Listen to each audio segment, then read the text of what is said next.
Okay, on the side of the Carson City Supervisors, I'm going to call the board back to order. We're still in session. We were just in recess, and so we're all here. How's that? And I'm going to chime in and call to order our side of the meeting, the Carson City School Board Board of Trustees. Do we have to have a roll call for ours since we haven't been here? We're good? Okay. All right. Are they recording, you think? I'm wondering because. They're still on a break. You want to do the school board side? A roll call? Talking about the TV. I can if you want me to. Yeah, let's put it in the. In the order, okay. Yeah, I don't know if he's ready. That's what happens when you start early. Kenny, can you knock on his door and see if he's ready? Please? Hey, Keith. Sorry. He You're clearly the doesn't like closest. being told what to do. Okay. So she's got it going. Okay. What? What am I doing? All right, we were just making sure. I'm recording. Yeah, it's on. Okay. We're just, Look now. okay. There we go. Thank you. Sorry. All No right. worries. Well done, Sheriff. Got us going.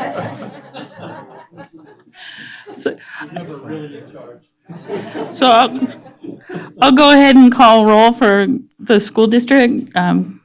Trustee Casiopo. Here. Trustee Varner. Here. Trustee Crossman. Here. Trustee Ramirez. Here. Trustee Carini. Here. Trustee Walker. Here. And Wilkie McCulloch is present. Moving on to the flag salute, if you'll join me and Don Carini. I pledge allegiance to the flag of the United States of America and to the republic for which it stands, one nation, under God, indivisible, with liberty and justice for all. Thank you.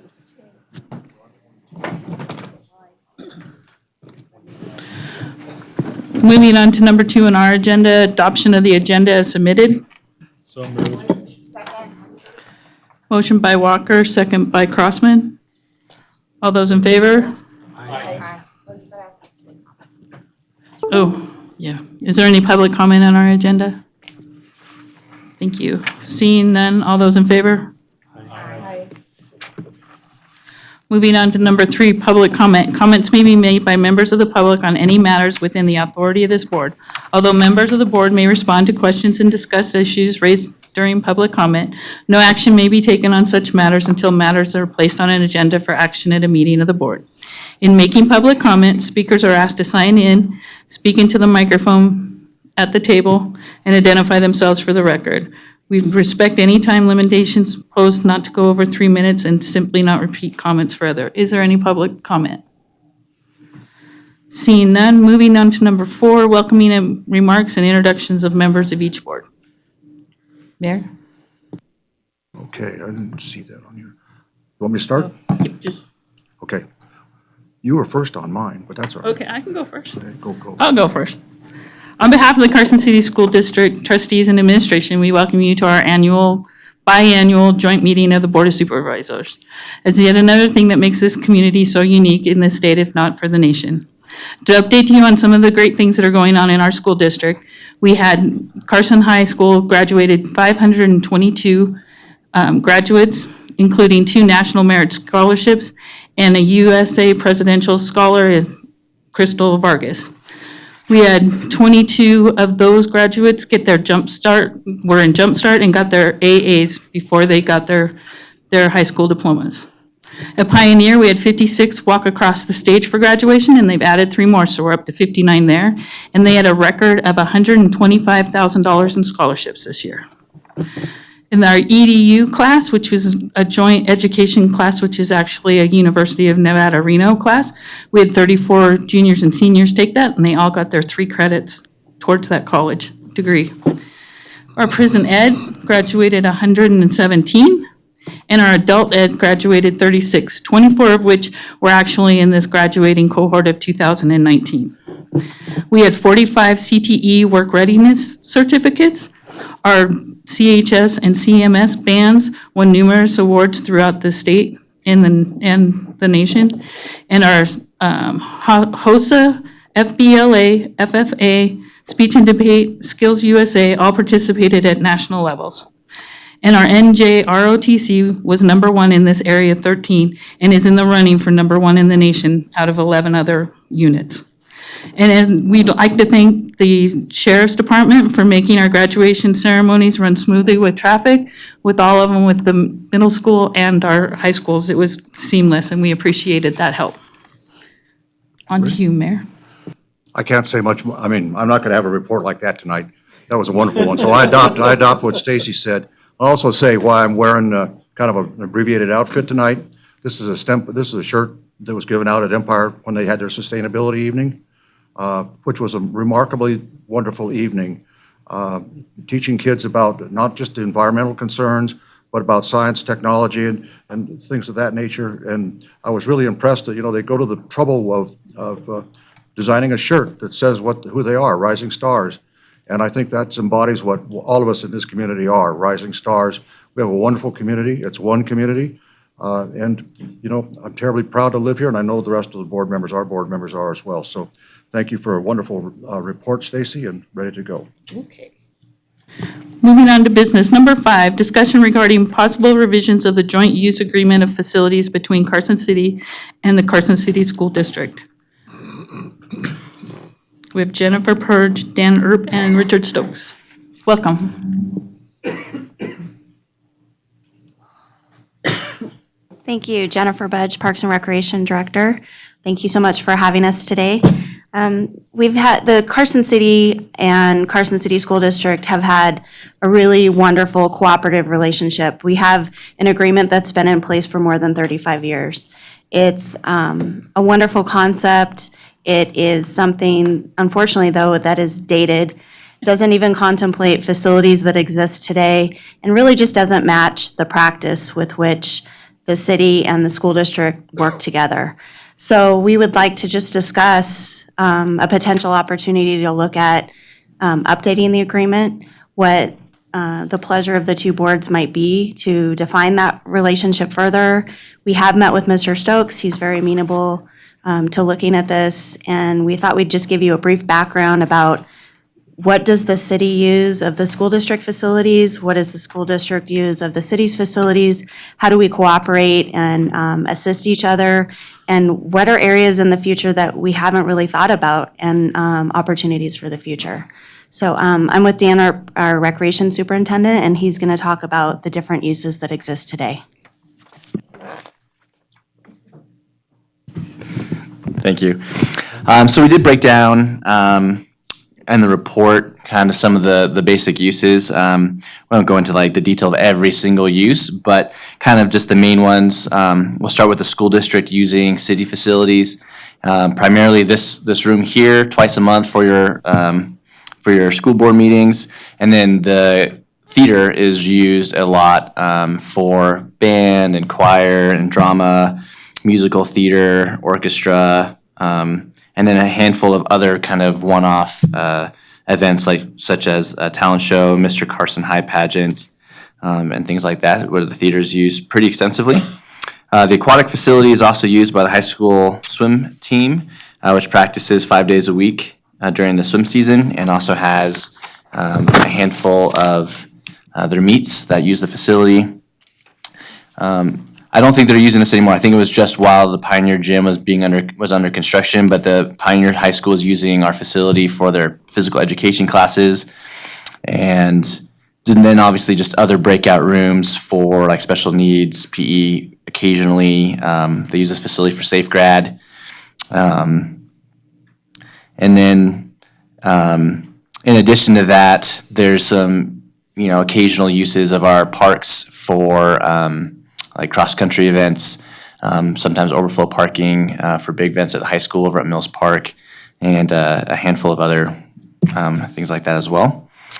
The main things that we'd like to see added in the agreement that the school district would use, and obviously you can jump in if there's something else as well, but like the MAC, for example, didn't exist, and so that's not written to the agreement. We'd like to see that in the agreement.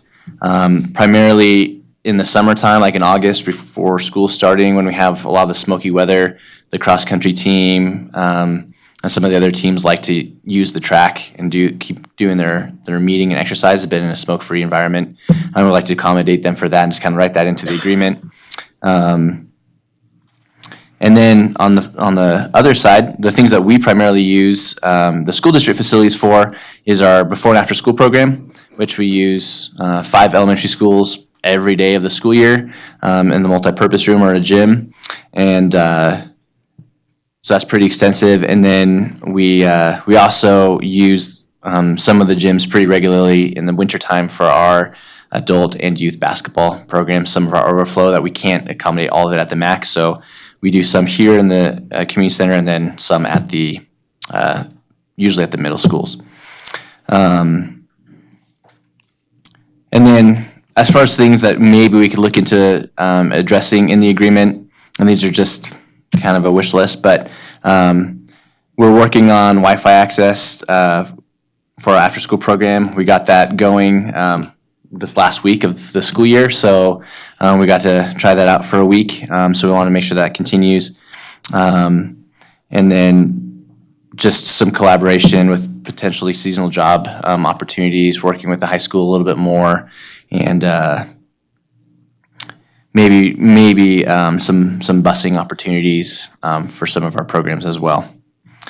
So those are kind of the things that we like to see, and then just kind of work on communication for uses of the schools and things like that. When there are events that are going on and we have an after-school program and we can't use the gym, just kind of more in writing what that process will be and what the secondary location will be for our programs.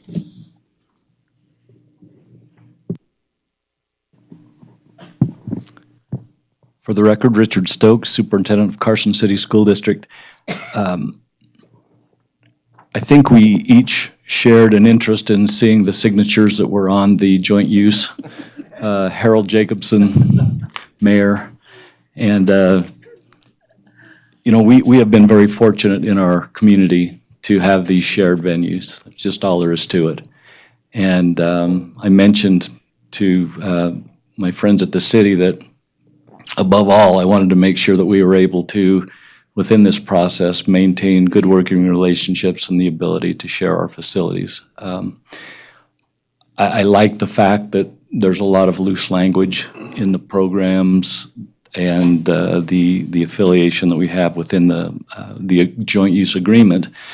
But at the same time, I do recognize that times have changed, and we certainly can update and modify accordingly what we try to do in terms of working together. So within that, knowing that we would have the joint boards here together, we thought it would be a great opportunity for you folks to give us some guidance, to think about how these relative venues are being used, and maybe allow us to move ahead to have some meetings to talk about ways that we may consider modifying these things.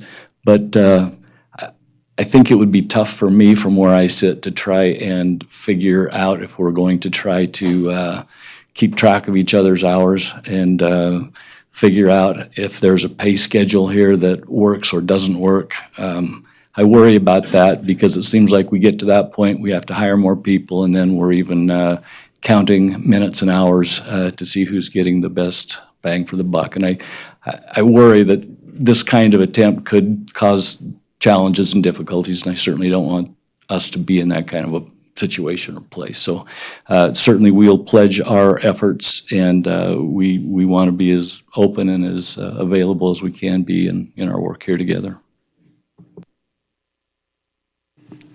Any questions on the supervisor side or suggestions? Stacy? Thank you, Stacy. It's old when the copies look like they were run off a mimeograph machine. So I agree with you in terms of keeping the agreement as fluid as possible and not, sorry, Mike, lawyering it up too much. I think that it's worked for many years, and I'd like to see it continue to work. So anything you can do to keep the intent of the cooperative spirit that we've had, that would be my desire. I would like to see some mention in there about emergency use, because it's something that I know we've done in the past, for, disaster events and whatnot, and the school district has never had any issues with it, but that's one item where I think it wouldn't be a bad idea to include it in there. But everything you have written is good with me, so thank you. Brad? I want to be Stacy too. It's a good group. We have shirts coming.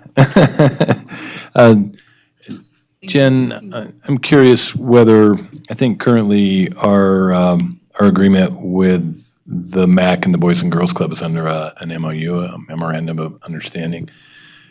I'm just wondering if we couldn't do something similar here with the school district where the joint use agreement is in the form of an MOU, which I think would alleviate Mr. Stokes' concerns about keeping track of minutes and hours. And I'm sure that we can incorporate language that, that clarifies priorities for each group and also allows a reopening provision if a year or 5 years down the road that there's concerns that it's not working appropriately. I think in concept, that sounds great, as long as the district attorney's office is fine with that. I'm good with that. And we do have an MOU with the Boys and Girls Club.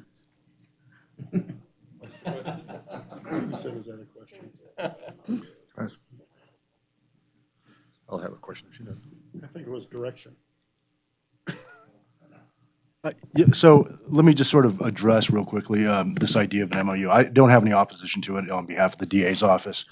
From time to time, it's sort of interesting. I do get questions from members of the public and also clients I serve where they've asked me in the past, hey, Dan, what exactly is the difference between an MOU and a contract? And what I like to tell them is that the distinction really rests on the legality and the enforceability, and the enforceability being key. A lot of times MOUs, like with the letter of intent, for example, it may not be enforceable because you have to look at whether or not all the terms and conditions rises to the level of a contractual obligation. So long as all those elements for a contract are met, then it is enforceable. The fluidity part of it, I think maybe what you're talking about, Supervisor Jerome, is maybe we want to leave some certain aspects of it where, there's an understanding between the parties, but it's not contractually enforceable or obligatory on the parties to carry out those duties and obligations. And if that's the concept in mind, we can keep it fluid in that respect. If, however, we want to elevate it past that threshold and say, no, we actually do want these to be mandatory contractual obligations, and they are enforceable in the terms of a contract, it doesn't really matter how you couch the titling of the document itself. You can call it an MOU, a letter of agreement, a contract. So long as you meet the elements of a contract, there's a meeting of the minds, there's an exchange of considerations, there's assent, so on and so forth, then you've got a contract. So again, in concept, the DA's office, we have no opposition to that. It'd be hard to think of a situation where one of us would sue the other one on a contract. You never know. Whoa! I'm just saying, you look at Clark County and their teachers. Meeting adjourned. And so in that case, the DA's office will recommend a contract. Thank you for coming to this historic meeting. Meeting, yes. Leave it to me. So do we have other, to both Richard and the board team over there, do we have other MOUs other than this joint use agreement with the school district? For the record, Richard Stokes, I'm unaware of any. How did we memorialize the school resource officers? Yeah, I think it was an interlocal agreement, yeah. Do we have any other interlocal agreements other than what we're talking about, that one and this one? This is really kind of a joint use. I mean, We did at I one want to ask you time, what the difference is between. yeah, how long, I don't know, And the lawns used to be an MOU. several years ago, we had a contract with the grounds department and our lawns have never looked better. They really did a nice job with those. So what's the difference, Dan, between an MOU and what was the other one there, Richard? That's a Interlocal agreement. interlocal? What's the difference between an interlocal agreement and an MOU? Well, when you couch something as a quote-unquote interlocal agreement or a cooperative agreement, depending on what, the collaborative efforts, rises to, that's statutory. So that would be made, pursuant to those statutory provisions codified in NRS Chapter 271. So there are certain provisions that you would have to include, in terms of contract language. And so long as the parties are, operating in such a manner, in a jointly collaborative manner that satisfies, the criteria that's established in state law, then it should, in a lot of circumstances, actually be executed as an interlocal or a cooperative agreement. And that's between public agencies. That's a defined term in state law. I believe a school district, for example, would constitute, by definition, under statute, a public agency, as obviously would local governments, including Carson City. So in that respect, there's, I would say a good likelihood that, in reviewing what it is the parties want to do, the DA's office may recommend actually couching it in terms of an interlocal contract if we're going to go down the road of a contract versus an MOU. I see Mike's looking over at me. Hopefully I haven't said anything wrong. Got it. He's been practicing longer than me, so. Got it. Thank you. I've had some experience with the Clark County School District on an agreement, and I hope we can avoid some of the very complicated, very adversarial. And I guess that's take fluid out and let's say, let's make it as unadversarial as possible. So going back to my original thought, and Dan, you pointed out, it's about enforcement. And from what I'm hearing, we want a cooperative agreement that doesn't necessarily need to be enforceable, and we can certainly do that just by putting certain provisions in, putting in a termination clause, putting in a reopening clause. There's certainly ways to do that where we can get to where we want to go without an iron-bound, enforceable contract. And what I'm hearing is that that's the direction that would benefit the school district. And what that allows is for, if it's not working after a year or 2 years or whatever period of time, we can fix it, we can redirect it. So I certainly have no objections to going down that road, as long as those provisions are put into place where we can reopen it or terminate it and start over down the road if we need to. I don't see any harm in trying it, since we have a good relationship, as long as that relationship, if it sours, that we have the opportunity to then start over.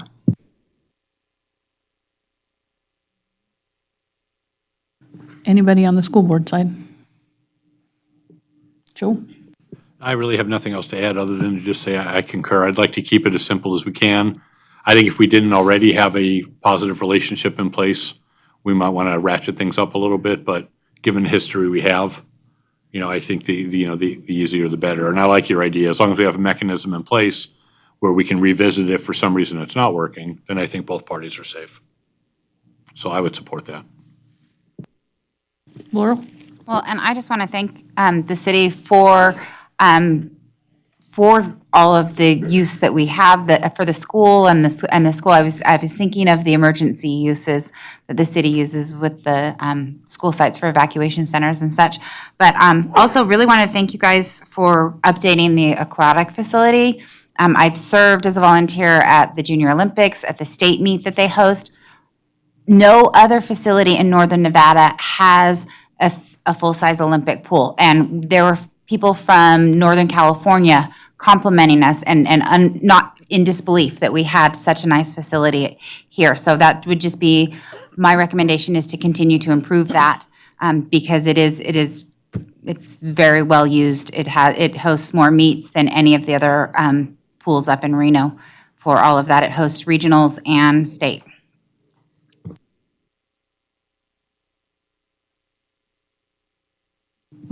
Just to piggyback on that, that's what I hear when I go to my NIAA meetings after the state meets, is how good our facilities are when they come here, and the pool is one of the ones that they do point out, and even the Vegas people are pretty impressed, so I think that's great. So I think the direction it sounds like we want to take is to look at the MOU with the Boys and Girls Club and kind of craft it through that. And I only said what I said because I've dealt with the Clark County School District too, and so you never know when somebody's going to flip out. So, but I thought it was interesting part of this stuff that, especially the one where it says the agreement goes on every year unless somebody says stop, so that probably should be changed. But I know. It seems to have worked. It's been in place for 38, 39 years, so. But I think now we have a venue where we can discuss that every 2 or 3 years too. So, and then the only other comment I wanted to make is, thought it was interesting that when they added the gyms and stuff, that our electricity was only 50 cents an hour versus what we were charging. Mark, you might like that, huh? Lori? Last night at the Park and Rec and Open Space meeting, one of the other issues we're discussing is really all the master plans for all of our parks, all of the recreational needs that we see for dog parks and playgrounds. But one of them that came up that we're maybe interested in looking at from the school district is the tennis courts. Almost forgot, I would have been on a bad act if I didn't remember, but to be able to see, because we're seeing people want tournaments and things like that. The cost of the tennis courts was like $65,000 a court for us to repair, and we just put $500,000 or so in the swimming pool over the last year and a half. So we're a little bit tapped out in the recreational area. So maybe there's something that the school district can help us in tennis court use for public use. So just want to throw that out as something, because I think it's really wonderful that we're really complementary to one another, and it's really about serving the same public. And when adults can also use your facilities, it would be wonderful to be able to open it up on the weekends if possible and stuff. So, thank you. Supervisor Bagwell, I was just going to say that within the joint use agreement, I would consider what we have available to the community. And so just working out those details, I think that's what makes it such a great place to live, is we do have that ability to go back and forth and to really utilize what's here for the benefit of the community. They helped buy it, they paid for it through tax monies, and so as long as it's not, somehow in conflict with some everyday activity that we have going on, we certainly would take a look at that. And access might be the only problem there. Mr. Walker? I'm just thinking, I don't think we want to have to revisit it every year, though, because No. what if we come up with, we don't have a meeting scheduled, and then there's some kind of, they're in limbo. So I think that if we can, and that we want it to be able to continue year after year, because it is a seamless process. There aren't a lot of problems, so I don't think we want to make it overly complicated. I think you could just do an out clause that says something like either party can give the other one 90 days notice or something like that and bring it back. Otherwise, it can renew. But as long as we have the out clause, I'm comfortable, but just so there's a clause. So do you feel like you have enough to go on to get this for the next part? We do. Thank you so much. Thank you guys for bringing it up. We appreciate your time. Moving on to number 6, presentation regarding collaborative efforts between the Carson City Health and Human Resources, or Human Services, and the Carson City School District. Nikki Aker. Welcome. Nikki Aker for the record. Actually, it's going to be Veronica Gallus and Sarah Johnson.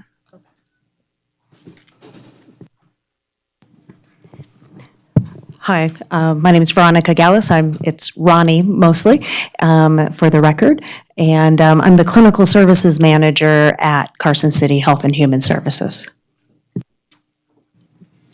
For the record, it's Sarah Johnson. I'm the Adolescent Health Education Coordinator for Carson Health and Human Services. And what we're here to talk about is just how the health department here in Carson City collaborates with the school district or certain things that are offered. And so if we can. So this is just part of our partnership involves outreach, prevention, and improving public health. And the picture is just of smiling faces of the people at the health department. So. And this slide basically just talks about how those creating partnerships, maintaining partnerships. 3 or 4 years ago, it was about creating the partnerships, and then now I believe we're in more of a phase of maintaining those partnerships. We've identified a few small, extras, but otherwise what we have has been in place for a few years. And so, so now we're at the point of, actually improving preventive health services for the adolescents at the high school because those partnerships have been created and maintained. So the various things that the health department does, but the health department doesn't do this without cooperation and participation from the school nurses, the staff in the office, vice principals, principals, all of the things that happen in a relationship. So every fall we do immunization vaccines in the school, and so for 1 week, basically it's voluntary. Parents can decide, but there's paperwork that goes home, paperwork that comes back. The teachers are intimately involved with that collection, and then the health department comes and Sheila Story helps work out a schedule of which classes students can leave long enough to get a flu shot, and then we try to get them in and out as fast as possible because we recognize that they're there, for school and not for us. Disease outbreak coordination. So we had a whooping cough outbreak a few years ago in the area, and so we worked with, it was more in daycares, not in the schools, but when things are happening out in the community, we're in communication with the schools because that's how we prevent outbreaks from spreading. And back to school vaccines, so the health department opens our doors. We're normally do vaccines every Thursday on a walk-in basis, but before school, we open our doors every day of the week and do walk-in hours, and then we open on the first day of school. If you were, some of you may have been there a few years ago, Dr. Susan Pintar presented before the Board of Supervisors because students weren't being excluded on the first day of school for vaccines. And so we've worked out processes with the school. The school district's been incredibly responsive, and instead of the school nurses dragging out reminder recalls for 6 months through the year, students are getting vaccinated at the beginning and start of school. And certainly, but nobody's, basically we're open and they come in and we give them so they get back to school on the same day. We do sexually transmitted infection education we arrange it through the health teachers. And so we go into the school and it's part of the curriculum that's already required. So we come in and then the teachers don't have to be experts on health issues. They utilize the health department for that. Tobacco education, and then the HOSA students, we do TB testing, so they're required to have tuberculosis testing before they can do like their clinical hours, or they go to the hospital to shadow. So we actually go to the school, and we go 1 day to place the test and 2 days later to read the test. And again, Sheila Story is instrumental in helping us get all the paperwork that's needed. And then senior projects, we have served as a site where students, when they've identified something related to the health department, we've mentored them on well child projects or STD projects. electronic health records. I commend the school district. I understand there's the class that's teaching students about electronic health records, which is certainly a very smart thing because, doctors are retiring because they can't handle the electronic health records. And so it's really forward thinking of the school district to have that. And we serve as a site for those students to come and watch a medical record in action after they've done the class. And then I'll let Sarah talk about. Okay, Sarah Johnson. Again, I'm the Adolescent Health Education Program Coordinator. We are now over at Carson High doing the Adolescent Health Education Program, which is abstinence-only curriculum. So we're over at the freshman health class. We did three of the classes last year, and now this next coming year, we're going to be doing all the health classes. So doing abstinence-only education for all of them. We also organized through the host of students again. We got volunteers to come and help us with some projects. And one of the projects we did with the hosts of volunteers was an art contest.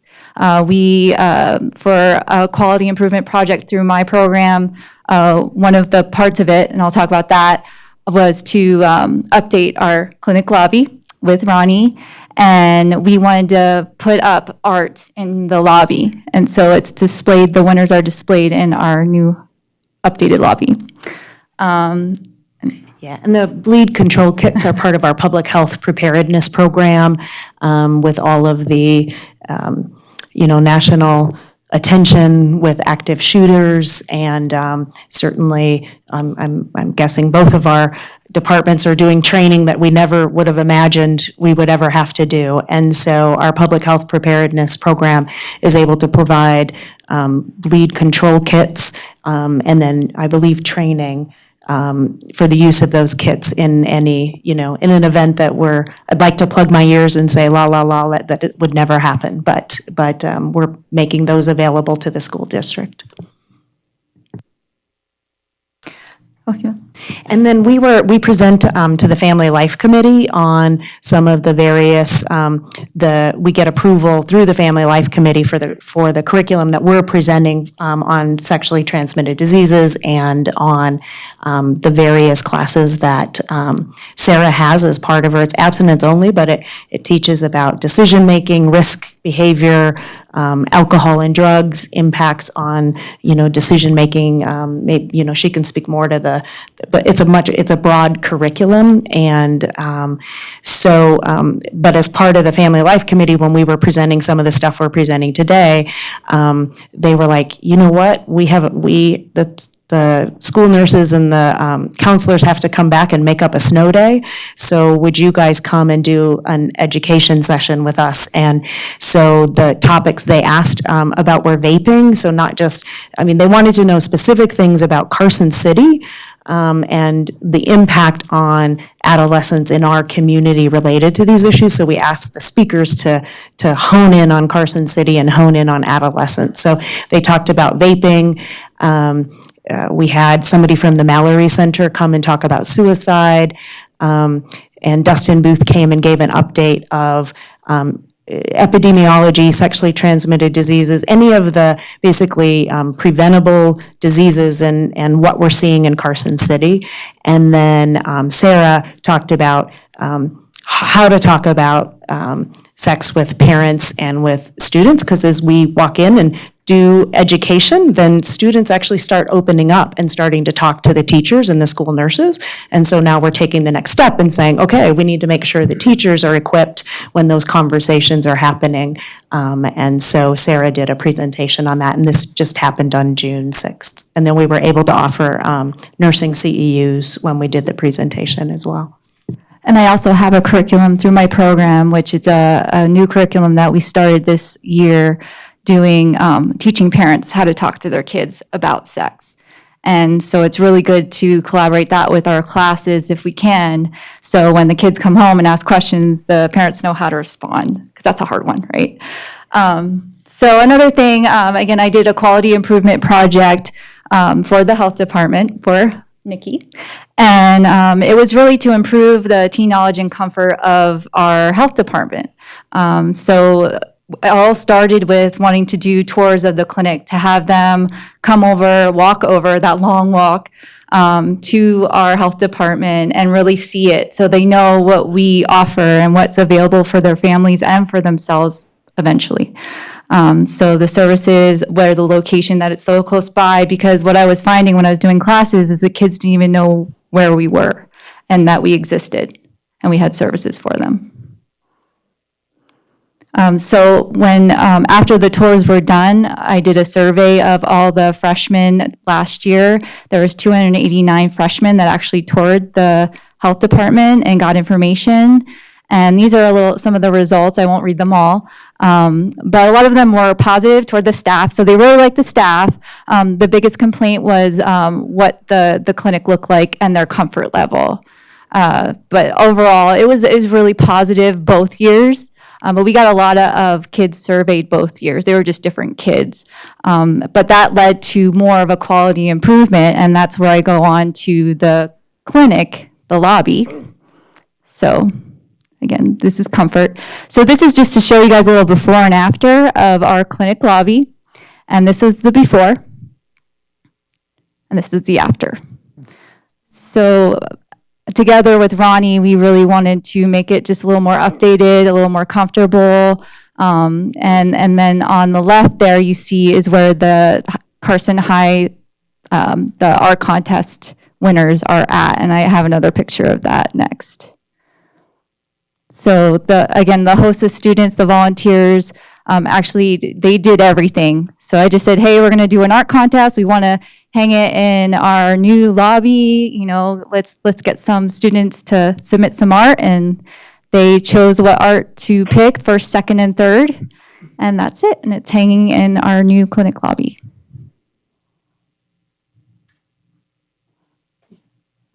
Thank you. Any questions from the supervisor side? Brad? Ronnie, in your earlier comments, you were talking about the vaccinations on the first day of school. Can you explain exactly how that works? So if a child comes in and they don't have a vaccination, so they would otherwise be sent home, are you contacting their parents to get authorization for the vaccine? Yeah, it occurs on different ways. So a lot of times, the school nurses actually are coming in a little bit earlier. I think the school district authorized, so they're looking up records ahead of time and letting parents know, and they're catching parents on the first day of school. So sometimes it's the parents who are bringing the students over, or they're admitted into school and then they come that day after. The parent picks them up from school and then brings them to the health department. In the event, I mean, parents can, like, have a grandparent or someone over 18 bring a student in, and they write a note that says, we give permission for this person to bring the student in. And then we get a phone number of where we can contact the parent if they're at work, so that we can answer any of the health allergy type questions if we need to. Bob? I'm going to step out just a little bit here. May not be the right panel, but it deals with homeless. Last time I checked, I think one of our joint meetings, you know, there's what I'd call a significant number of homeless kids in our school district that, under the McKinney-Vento description of homeless. I guess my question is, do we reach out to the parents of those homeless kids to use the services of, say, Mary Jane Ostrander or our health department, to see if we can get those folks into permanent housing, the parents of the kids, that we can help them get into different housing? Do we do that? I'm not aware, but I think the mayor's identifying another potential collaboration, or I don't know that we're doing anything, a direct. Mr. Mayor, I'd like to respond to that. We have, through the school district, the McKinney-Vento program that's operated by Peggy Sweetland in our school district. And I know she has used city staff and programming to a high degree of success. And we are able to work with those parents, so those children are able to get vaccines and whatever other items they need. We also I know Supervisor Giomi is also an important cog in this wheel. We have a relationship with Nevada Health Centers who help operate our school-based health center, and that facility is right next door to where Peggy Sweetland operates out of. And so we have a pretty good, I think, process and enjoy great relationships, again, with our community partners in trying to make sure that these students and their families have the resources that they need. Just one follow-up question. I think I know the answer to this. Do we know whether or not any of the homeless folks we see on the street have kids in our schools?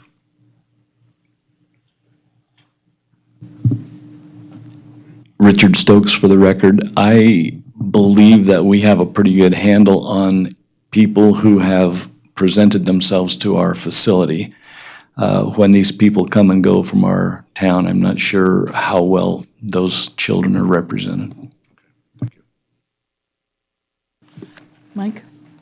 So I would just say, when I used to be the state director for education of homeless children and youth, I served with Mary Jane on the RN continuum of care, so the rural Nevada continuum of care. And so Washoe County had some representatives, Clark County did, and then I think the state coordinator also works with some of those rural districts and help those families have access to the services. But the real reality is it's real limited services. There's not a lot of options to help families get into permanent housing. And so a lot of times there's stipulations where it has to be somebody in this age range. A lot of times there's stipulations about if they have substance abuse issues or they're in a treatment. So I mean, there's really limited resources for families to find permanent housing.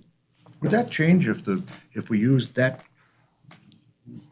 statistical analysis and asked the legislature to say, this is a group of folks that we have in our community, and, you know, I know that you're trying to fund affordable housing, things like that. How about asking them, okay, put some money behind dealing with the issues to help folks who are, for lack of a better word, homeless, to obtain suitable housing. I mean, it's a way to pinpoint a population rather than just say, well, we're going to do something for the homeless. I'd like to do that, but I think, you know, it might be a different lift if we tell them, we have these kids that are in our school, and we need some help finding permanent, suitable housing for their parents. I mean, that's what it's all about. I don't know. I mean, maybe that's too pulling on the heartstrings, but anyway, thank you. And Nikki Aker for the record, and if I can just add to that, as we know what the housing vacancy rate is in Carson City, it's very difficult to find housing. But I did want to add that in Human Services, we have a database that whenever an individual comes into Human Services, then that individual gets an assessment they're put into that database. And that happens across the state. And so, and all the social services agencies have access to that database. So we can tell if there's an individual that was seeking services in Washoe County and now that they are coming to Carson City to seek services, just trying to keep that kind of the continuity of care, so to say, so that we are all on the same page and we know what has been asked of them to do. And but I just wanted to add that. And I think that one other thing is to point out that our underage children, that's a huge population of homelessness. And, you know, and I guess best practices is to use the term experiencing homelessness. So just because it's not, that's a characteristic that can change. And through education and support, it will change. And so, I mean, I think that that's what you're advocating. I think that, I think what people see when they think of somebody who's experiencing homelessness is the people who are by the rivers or on the streets. You know, there's a large portion of children who are living in cars with parents, and it's not a pretty picture. It's not something that people see every day, and so it's a huge need, and it's something that needs to be addressed. And I mean, it certainly is a heart, and Ronnie Gallus for the record, it certainly is a heartstring issue, but it's a real issue. And, the other thing that students face are that they stay this week with this cousin, next week with mom's friend, next week with dad's person, and and that's considered homelessness because they don't have permanent housing. And for a student to be able to learn under those conditions when their life is constantly changing. So I certainly do think that, they may not fit the stereotype that people think of homelessness. It's sort of a hidden epidemic in our community because, they may be in a house, but it's not a permanent housing, but it certainly affects their ability to learn. Yeah, I'm always amazed when we have our annual McKenty-Vento program, when they show us the results for last year, and we have over 300 to 400 kids every year. It just is shocking to me that in this community that we have that. Anybody else on the school board side? I had a question. So I have a question. Just every election year, we start getting emails or parents pulling us aside, and it seems to be about sexual education. And so I'm wondering about, several times you guys mentioned that it's abstinence-only education. And so I'm wondering if there's a reason for that, if you guys get any pushback from the community, because I know sometimes there are awkward emails that I'll receive from people, and it's usually right around election time, so I'm sure we'll start seeing those again. And so I'm just curious about that. Sarah Johnson for the record. We presented my curriculum through the state, the abstinence only as well as the comprehensive to the Family Life Committee. And they had some objections toward the comprehensive curriculum itself, and they accepted the abstinence only. So that's pretty much where we went with it. And, but I want to say, I don't think it was necessarily the content, meaning there's birth control in this one conversation and there's not in this one. I actually respect the Family Life Committee's decision, and it puts the onus on us because some of the videos that got developed these programs are best practice. They've been studied, so you have to follow a particular curriculum and you have to use very specific videos. And for the lack of a better way of saying this, the diversity that was in the videos may work for other communities, but in our community, the Family Life Committee felt like that it might appear like we were saying diverse students were more at risk than non-diverse students, and that was in that second curriculum. And so, which, I certainly respect that. I mean, I was like, wow, I didn't see what they saw. And so at this Family Life Committee that we went to in May, it was a challenge back to us that it wasn't we're opposed to a comprehensive curriculum. We just want materials that fit for our community. Sarah Johnson, to follow up on that, I'm actually, I got a new video, and it was the DVDs that they objected to, and I actually have a new one to present to them. So I might revisit the comprehensive again and see what they think. But that's basically their decision to make, and again, we respect that for sure. But the abstinence-only curriculum is what we're doing currently. Well, and it's a tough job because it's certainly polarizing. The people on each side are pretty entrenched in their views, and so I'm sure you have a really difficult time trying to navigate both populations, so I appreciate that. So in the education, do you talk about the availability of Title X services, or does that not get brought up in the training? It is brought up during the classes, and the freshmen do ask a lot of questions, and they are answered very freely. The teachers are very, should I say, liberal about us answering the questions that they ask about birth control and things like Okay, that. so it talks about what's available and how to access it and. Yes, So and- they're not kept in the dark about that kind of availability. Not at all. Of services. And then you No. don't offer Title X services in the school, is that correct? You offer them at the health department, correct? Correct. Okay. Yeah, certainly if the students bring up the topic, we answer whatever question the students have, and nobody, is saying, don't do that. Yeah. Yeah. Glad I'm not teaching that class. I'd be red the entire time.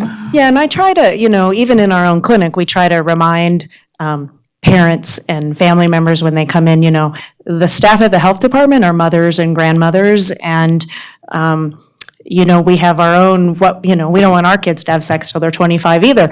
And so, so we're empathetic to parents because we are parents and grandparents, not just nurses or people that work for the city in our health departments. Joe? First of all, I just wanted to thank the two of you and the whole department and what everybody's doing. And I'm glad to hear with new videos and whatnot that we kind of keep testing those waters because, like you said, as much as we all, as parents and as administrators and everybody, we want kids to just stay away from it, promote abstinence. The reality is with social media and everything, there's a lot of opportunity out there. There's a lot of information and misinformation out there.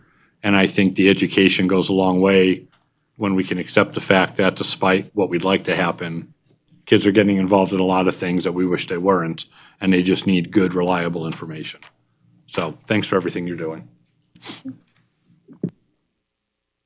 Yeah, thank you, and we appreciate the collaboration that we have, and it's exciting to know that there's some place where the kids can get the right information without having to come to us, so we appreciate it. Thank you. And your collaboration helps us when we write grants to get funding to do some of this stuff, to be able to say you open your doors to us actually helps us in return. It makes us a healthier community. Just what this is all about. Moving on to number 7, informational update on Assembly Bill 244, AB 244, allows the imposition of a property tax in certain counties to fund capital projects of the school district based on recommendations of an advisory committee, approval from the Board of Supervisors, and a voter approval. And just to start this off before we do, I do want to take a minute and to thank Assemblyman Kramer for helping us get this through, and for Assemblywoman Dondero Loop for coming in a couple times to save it so that it did get passed. So we appreciate their hard work, and AJ's and Richard's at the legislature helping us get this through. Thank you, Madam President, Mr. Mayor, members of the combined boards, Richard Stokes, Carson City School District. Unless you were watching, AB 244 was kind of under the radar for a lot of folks simply because it applied really only to Carson City. Over time, as tax abatements with property taxes have taken their toll on our ability to raise dollars for capital projects, we found Carson City School District's ability to raise money for these capital projects reducing to a really negative degree. And this particular bill was similar to WC1, if you remember what Washoe County School District has done in trying to upgrade some of their schools and to also build new schools. And of course, as Carson City is now seeing growth in the area, and as some building is going on, and as we're keeping track of what the Washoe County School District is doing, the price tags for new schools are just unbelievable. Elementary schools are going for $40 million, $80 million for middle schools, and high schools are being built at the cost of around $210 million. We cannot raise those kinds of capital funds. And so, as was mentioned, with Assemblyman Kramer's help, AB 244 was put together and went through several amendments. And Carson City does not have some of the available tax revenues that other places do. For example, we are unable to impose a residential construction tax in Carson City because of our population. We also do not qualify for the hotel room taxes that Clark County is able to have.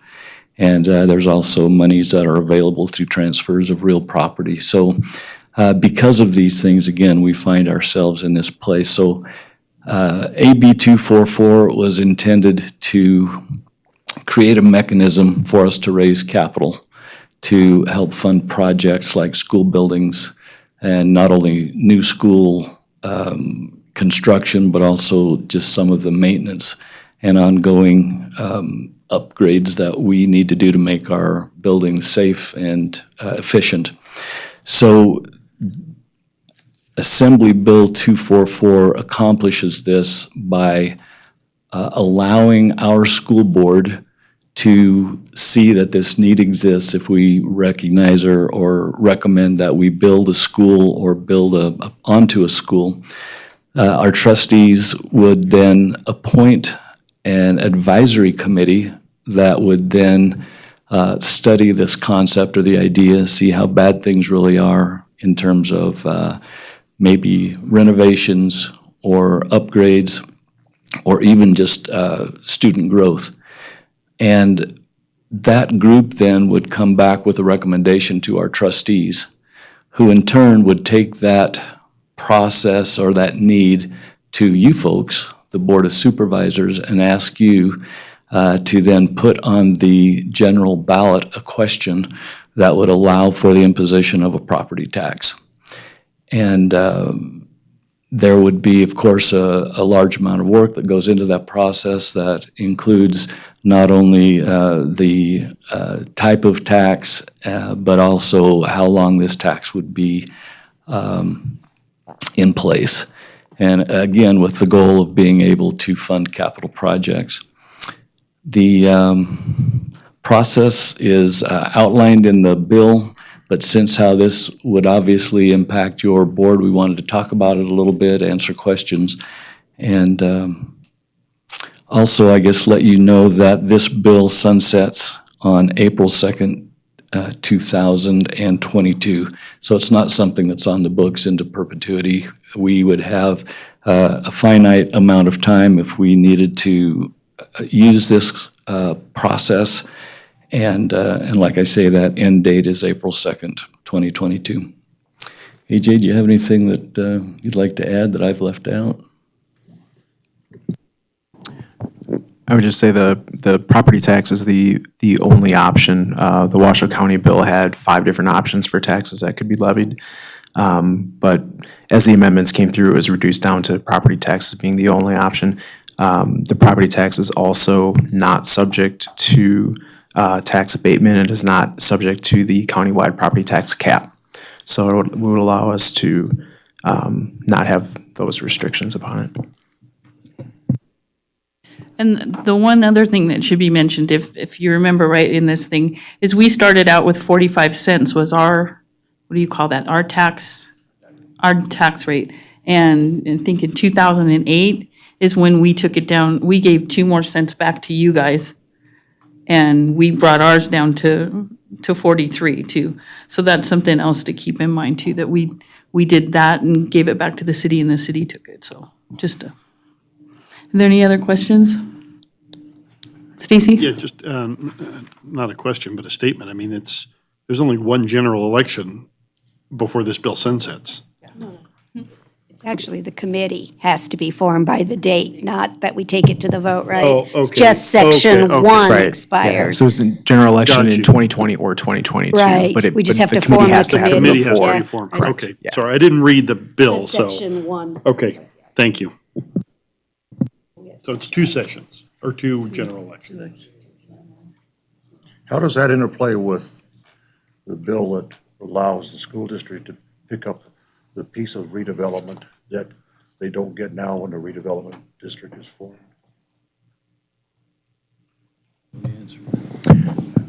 I'm not sure I know the answer to that either.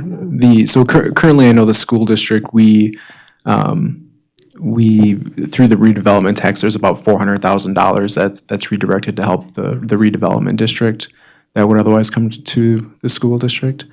But I'm not Yeah, familiar. misread, Adriana, didn't that bill pass? That's correct. I don't have the number offhand, but it was, it would be passed by the Board of Supervisors by resolution, and then SB 465. So that did not pass. Yes, it did. It was signed by the governor on May 29th. That's what I'm asking. SB 465, correct? Okay. That one was off my radar. So, so the idea is that it would, I think the idea, AJ, is that what it would do, when a redevelopment district is formed and there's an increase in the property value, the increase goes to the redevelopment, and the school district gets nothing. Yours is frozen at the property value as of the date the district is formed. And so I think what this does is say, okay, if you're going to do that, part of the increase is going to go to the schools to make up for what you would be missing in that. I think that's what it's trying to say.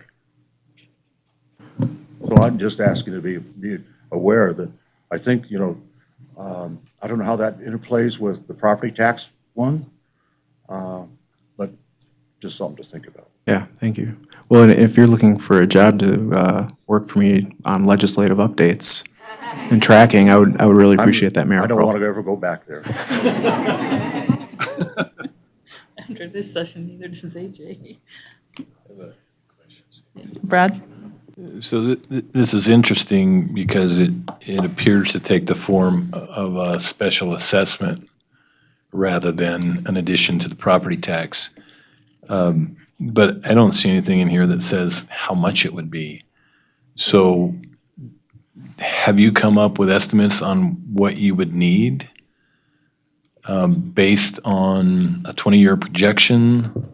Because it's really hard to understand the impact of this if we don't know how much money we're talking about. Richard Stokes, for the record. And part of our thinking there was, one, get the bill passed, two, get through the school year. And we are now working on some of these issues associated with growth and development. And so that's part of our job to do, which was why we were happy for a little extra time before this sunsetted. I would add to that as well. It's been a bit of a moving target for us. If you go back through just 3 years, I think our greatest fears were around the elementary schools, and because of class size reduction ratios we have to meet, that we would very quickly with the Lampa Ranch development have to build something. And now that is happening, but not quite as fast as expected. And now the greater concern seems to be at the secondary level. So we have 3 buildings, 2 in particular, that are effectively fully at capacity right now. So that's something that is under kind of constant analysis, and coming up here in the next months, I know we'll be talking about that along with rezoning possibilities and that sort of thing. So it's going to be part of a larger picture of ultimately what we decide to do. And I think to talk about that too, was when we did a school bond, I think it was back in 1999, and it failed. The school district put together a bond oversight committee. And I think that if we would be using that same mechanism. We use that mechanism now to use our bond money and we have public on there, we have business people, we have city people, we have school district people, so that we get an idea of exactly what is needed and what the public wants. We might come up with we've come up with different things, and because of situations or the way the public has reacted, we've changed the way we were gonna use the bond. One situation of that is doing the single point of entry after the Columbine shooting. That was a big thing. Before, we were gonna have a performing arts center, and then the shooting occurred, and that's when the bond oversight committee said, look, we need to do something now, we need to do this. And so I think when we put this committee together, it'll be the same kind of committee that we have like for the bond oversight committee, going to those different organizations and having them sit on this committee and have staff come up with ideas and price tags, and them pretty much figuring out where we can go with that.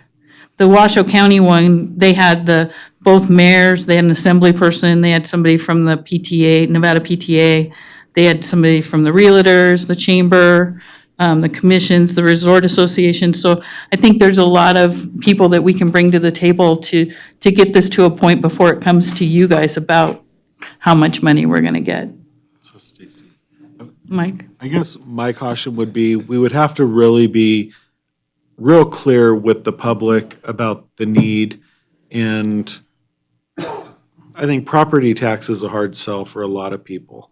And I think that we're really gonna have to do our homework. We're really gonna have to communicate what the need is, why this bill was passed for Carson City, because I think that just off the top of most people's head, they're gonna vote no because they're gonna see property tax. And so I think that our work is really cut out for us if we're pursuing this. I mean, I'm not saying it's not needed, I'm just saying it's gonna be a tough sell for our community. Well, and just to point out too, our only ability to raise money for capital projects to build a new school, because all of our elementary schools are at capacity or near capacity as well, is through bonding. And what is the total that we can bond? 20 to 25, possibly 30 million, but more likely 25 over 10 million over 10 years.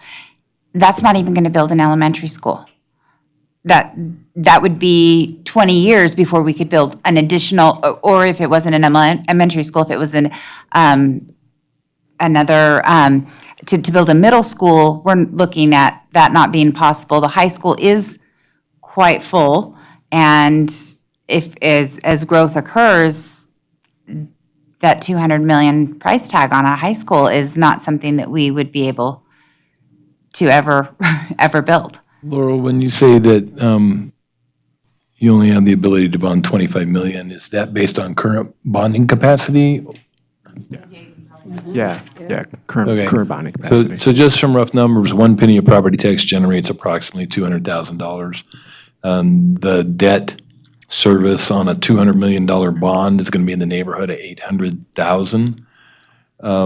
So about 4 cents of property tax to do $200 million bond, I think, on a 30-year bond. So that kind of gives you an idea roughly of what some numbers, 4 cents of property tax to build a high school, a penny to build a middle school, about a half cent to build elementary school. And so if you need 4 elementary schools, you're back up to about 2 cents.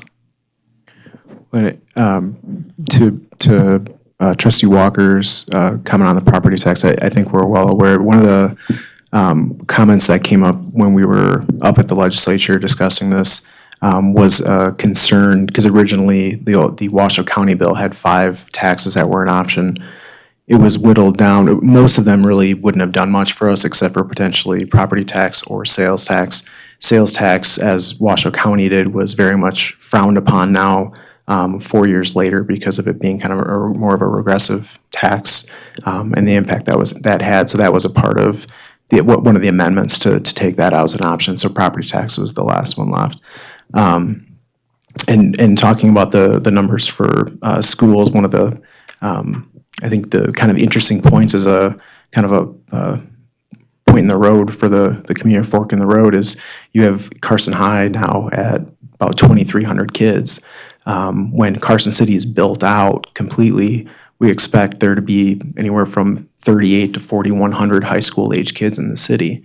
So, there's been talks and questions in the past about a second high school, and we're kind of getting near maybe that point where the city will need to kind of chew through that and see if we do want to build Mayor Bob Kroll High School or not here in Carson City. I lost that vote, man, I'll tell you, in 1996, I remember that election very well, where the second high school was voted down, much to a lot of people's chagrin. I mean, if we'd have done it then, we wouldn't be in this problem today.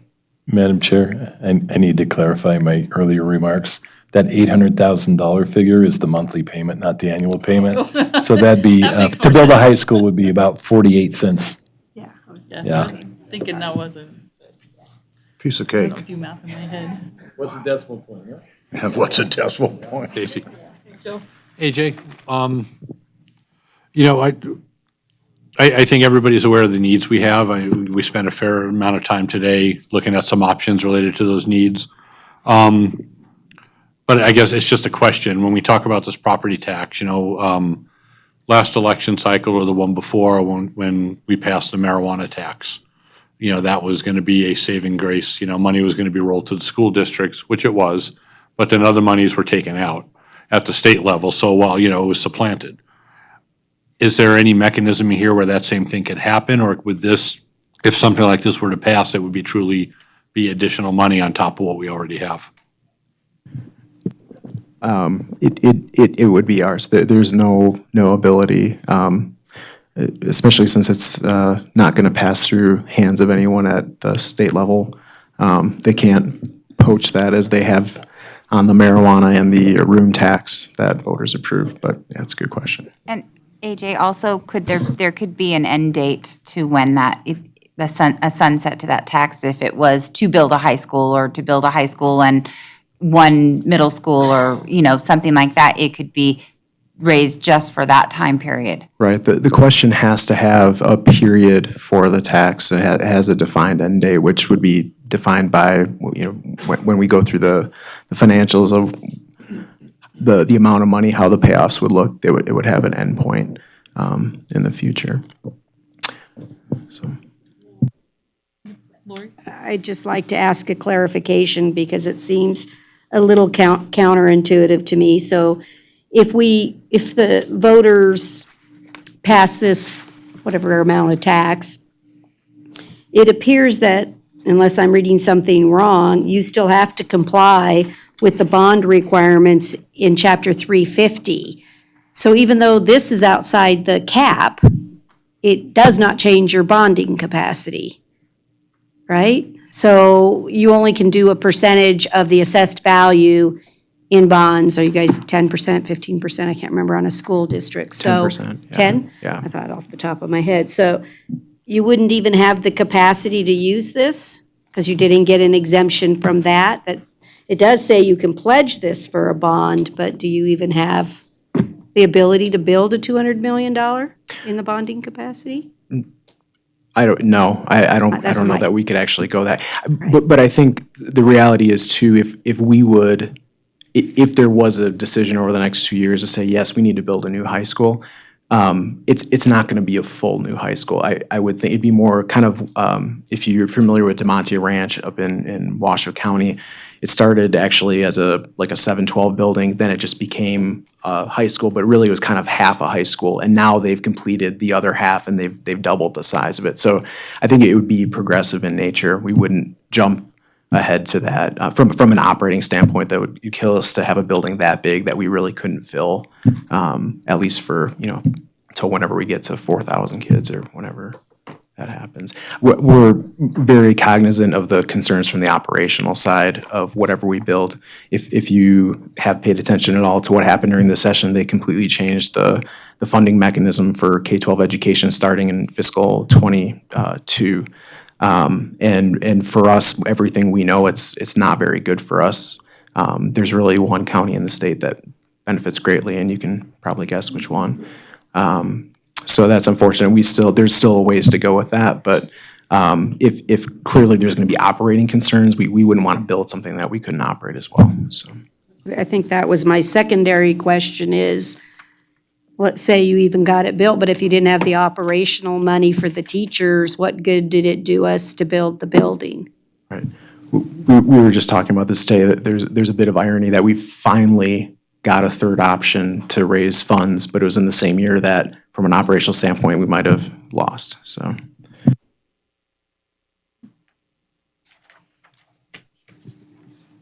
Any other questions? Good discussion. AJ, you're pretty good. Yeah, he's great. We're glad to have him. We're very lucky. Thank you. Moving on to number 8, a brief overview of the new waste management service and overview of educational offerings related to the school recycling program. Mr. Kornack, Mr. Henson, and Mrs. Kolecki.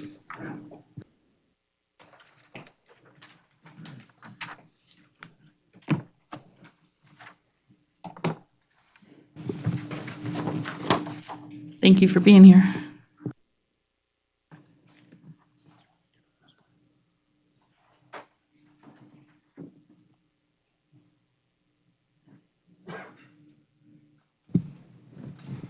Where's your Empire shirt? Yeah, where is it? Jealous of that. That is great. Good evening, trustees and supervisors. Just wanted to give you a brief overview of the contract rollout, since we haven't been able, since we haven't talked since getting the contract. Currently, we're receiving about 200 calls a day. Put your name on the record. I'm sorry. Brett Hanson, District Manager, Waste Management in Carson City. Currently, we're receiving about 200 calls a day to the new local call center.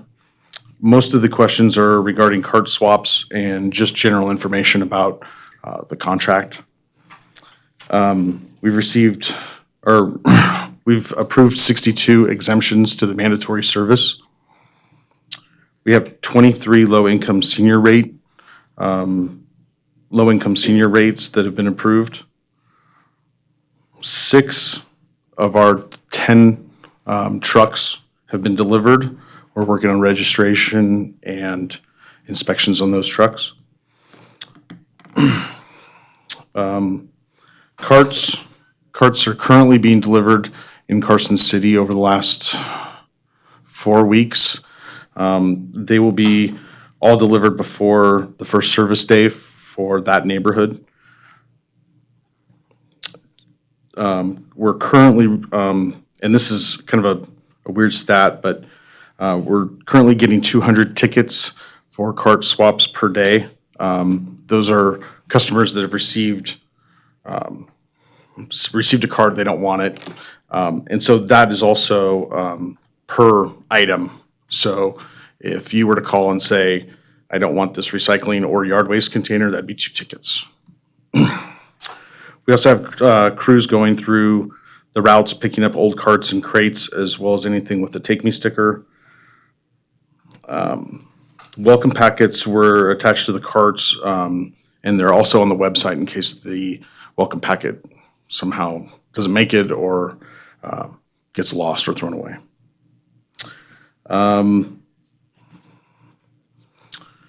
When we met in December, at least for the supervisors, when we met in December, there was a concern that Waste Management had not historically been involved in the community.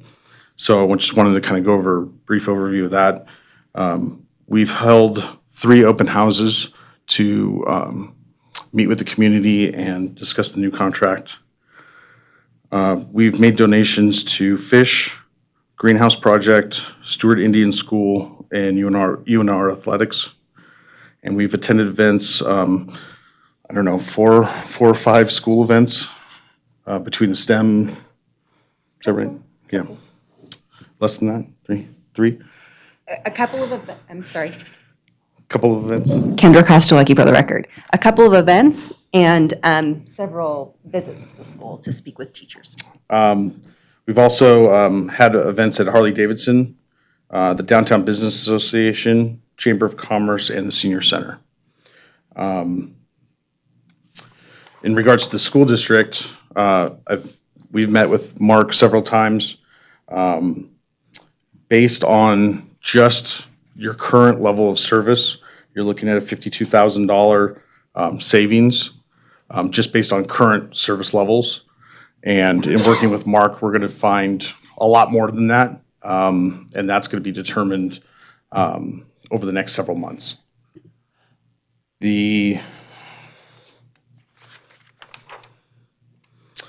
then we've also sent out invites for school personnel to tour the Echo Center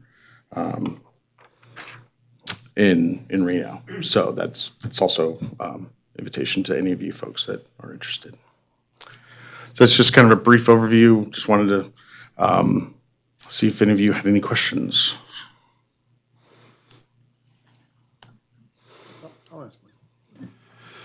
On the, I don't know how germane it is to this discussion, but I guess it might be in terms of the recycling component of things. I think from a business perspective or a school district perspective or the city perspective where there is professional staff that does cleaning, and that single stream recycle component, it's essentially the same as the household, correct, in terms of you'll accept the same level of recycling. But I think the key, I guess the question I have is how do you deal with plastic bags in the blue recycling bins? Because that in a commercial janitorial company or professional janitorial services like the city has or the school district has, it's a standard thing to throw a trash bag in that blue recycle bin, and that's a no-no in terms of the recycling. Is that correct? Yeah, so the way the contract is set up is that it's, and this is one of the great things that you guys did when setting up this contract, is that the intent is for us to meet with that business and then educate, explain, and work with that business to make sure that those plastic bags get out of the recycling. So before anything happens, we're gonna be making those associations with those businesses and provide training and, you know, whatever we can do to keep that out. Now, for some businesses like apartment complexes, it's a problem. It's a big problem. Well, it might be just, I mean, I'm not trying to tell your business, but you might be able to spend a little less time educating if you hit the professional janitorial companies and educated them on what's allowable and what's not allowable, and maybe some of the bigger businesses like the hospital, the school district, and the city on what can go in those bins, because I know when I met with you, because look, people want to recycle. I mean, I have, I'm responsible for waste collection in my real job, and people are clamoring all the time for being able to recycle. So they want it, and, I'm going to have to implement it, but there's those little things that you don't think about that really can throw a monkey wrench into your system particularly. So, thank you. And you mentioned earlier, Brett, that you get about 200 calls a day into the call center? Yes. How many staff do you have to handle those calls? At the 4. Is that adequate at this point? Because I know I've gotten several people that have contacted me saying that it takes an extended amount of time to be able to get through. So I'm just wondering if you've looked at bringing in some additional staff until the call volume drops after the rollout. We have, we're currently interviewing for a 5th, and we want to get them up on in staff and trained. Yeah, because I think the 2 complaints that I've received the most is being able to get through when they call, and when they do get through that whoever's answering the phone doesn't have the information to answer their questions. So they're indicating that they'll get a call back, and then they're not getting a call back. And both of those things seem to indicate to me just lack of staffing. And I assume that had to do with the call volume, which would be elevated at this point because of the rollout. Sure. And just an average customer service rep can take 80 calls a day. So, yeah, I mean, we need to bring on that 5th person, and that should help solve that problem. Also, by Wednesday of next week, we'll also have an internet upgrade, which I think is also causing a little bit of what you're seeing as far as delays, is just the internet bandwidth. John? Yeah, first of all, I'd like to address the question that Brad brought up. What about these lack of callbacks? Are they going to be done later or not? Absolutely. It's hard to pin down if I don't know who and what was called. I'm just generally saying that there's almost nothing more infuriating to me than, I'm not talking personally, but I am in a sense, when I don't get a call back from a service organization or someone who's providing me services. So I just adding to Brad's. My second question has to do with the number of exemptions. You said you've done 60-some. How many of your calls have to do with the exemption requests? A lot. I thought so. And I'm a little confused. I had a discussion with Kenra not too long ago about the fact that what's in there about exemptions in some ways is in the contracts because we requested it, and in some ways, I'm sure you want to go there. But how are those exemptions being determined? Through in conjunction with Public Works, or just based on the rules, or what? So not only based on the rules, but Rick Cooley is reviewing every single one. We actually have a meeting with him tomorrow to catch up to a couple of the ones, but we've been very, especially from feedback from some of the supervisors, we've been very lenient and understanding of that exemption process. A lot of what we're hearing from the public is, I'm not going to fill out the exemption. I'm not going to have service. So what happens if I don't? And what do you tell them? Well, we tell them that it is a requirement. We go over the different processes for the exemption, and ultimately, ultimately we refer them to Rick Cooley to help explain the city processes. Thank you.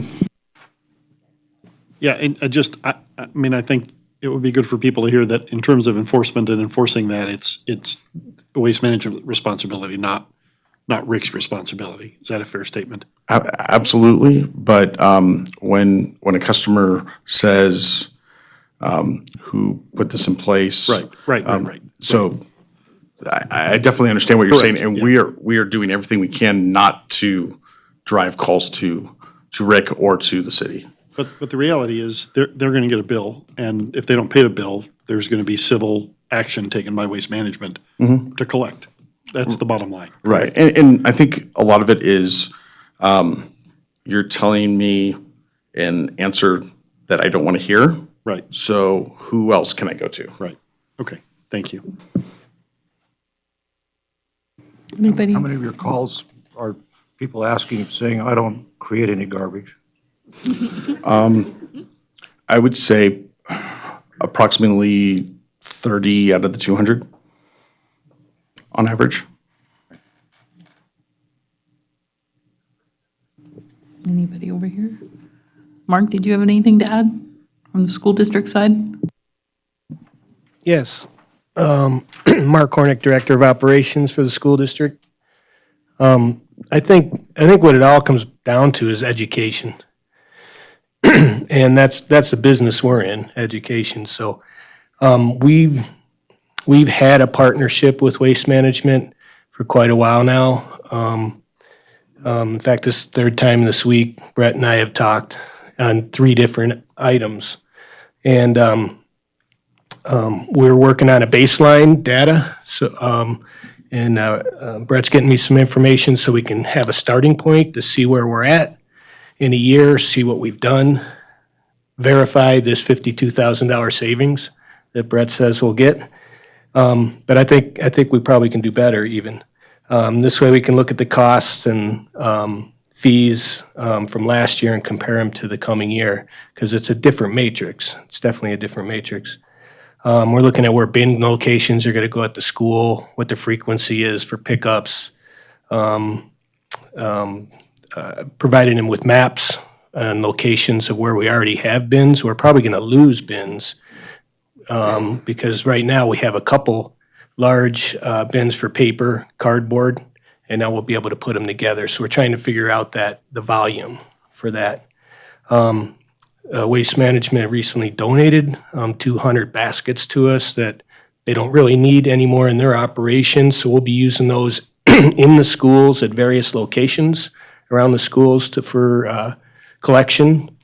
And these collections will happen with leadership kids, different clubs in the schools that are already doing these things. And I don't even really know where they've been taking it, but they've been doing it. Paper and cardboard has been free bins in the past that Waste Management has provided for us. And so they provided, and I think they can provide even more educational materials, posters that we can use to help. They've provided, Kendra provided last year 300 sets of flashcards, which you can use in the classrooms to say where this product is, where should it go, in the trash, should it go in recycling, or should it go to some other location. Actually, I handed those out in the principals meeting the other day, so each of the principals in the school have a game to play this summer when they're not doing anything at home. And I think we'll continue to collaborate on this, and I have been to the MRF before on a tour. It's fascinating to see what happens up there. These guys participated in our sustainability night, had the game there, and gave out a lot of cool swag to the folks there, along with 14 other partners that we had that night. I think you went to STEM night, Carson Middle School, and also they're part of our sustainability action team. So we have quarterly meetings where we talk about things in the school district that we've been doing as part of the strategic plan to promote sustainability. So I think now for me, the big thing is building this standard recycling program within the schools. I was happy with our meeting this week because I got a lot more information, or will be getting some more information that I'm going to need. I've read through KTMB's recycle plan. I've read through Green Schools Network, which we're a part of, and I've gotten school districts around the country sending me programs. So it's pretty exciting. And also our Power Ed program that we have as a cultural change program after school this year is the first half of the year is dedicated to recycling. And so but it all comes back to the whole education piece. I mean, I live in Reno. I've been doing this for a few years. When I moved here when I was 21, I moved to Davis, California. So you learned recycling like the first month you were there. But it is a major task, but there's been some good communication, and I feel pretty good about which way the school district's heading with it. And will you have training for our staff, our cleaning staff, so that they don't use the plastic bags or whatever they're not supposed to do? Yes, we sure will. We've already talked about that in the principals meeting. In August, we'll be doing a sustainability training for an hour in the principals meeting. And right after that, we'll be meeting with the custodial staff to show them, it's not going to happen right away. This is going to roll out in some of the schools are better than others already. Some of them already have bins that they've been putting the bins at the curb. So those schools will be a lot easier to implement it. And then I've also asked each of the principals to be at their principal meeting or their staff meeting, first staff meeting, or a early release or professional development day to talk about the program.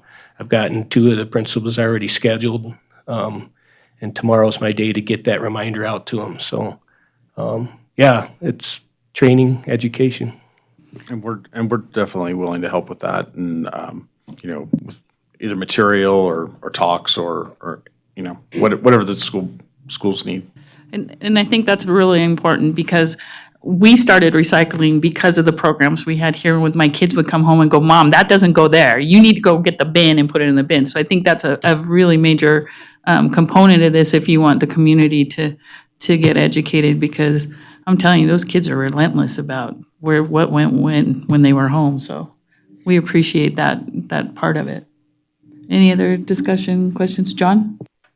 Just a final comment. I would encourage you to be as lenient as goes with your pledge of better service in situations. We have a lot of snowbirds who live here. We have people who take their business elsewhere and aren't home all the time. And also get those callbacks, please. Yes, sir. Thank you so much for coming and sharing. We appreciate your time. Mark, you want to stay? You're next.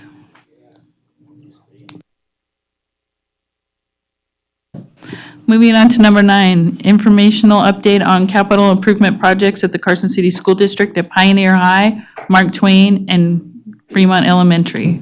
Mark Cornick.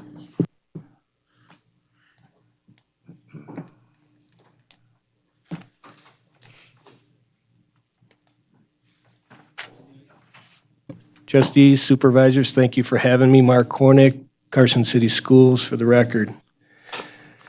I always get to show pictures of things. So now we've been talking about how we're going to build schools. Here's 3 projects we just completed.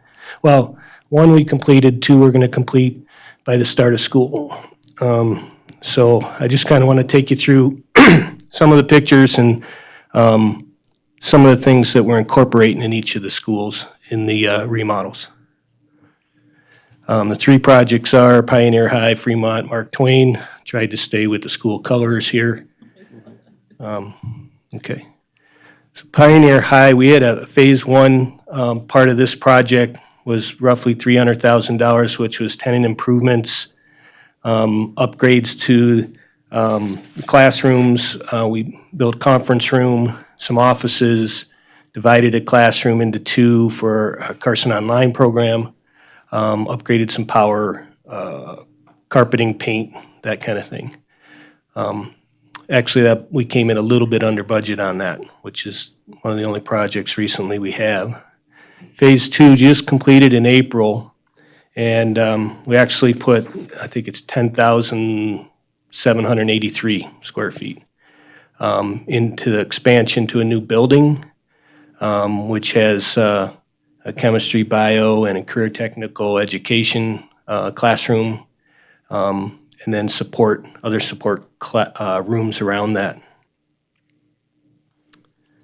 This is a view of the from the courtyard. I'm looking north to the south side of the building, on the Corbett Street side. The other side of the building's Park Street. And this is an entrance that students will be using going from the other 2 buildings on campus there. And just another view looking toward the north. And then again toward the east with the large multipurpose room on the end. And if you don't remember, Pioneer, where this is built is where those portables were.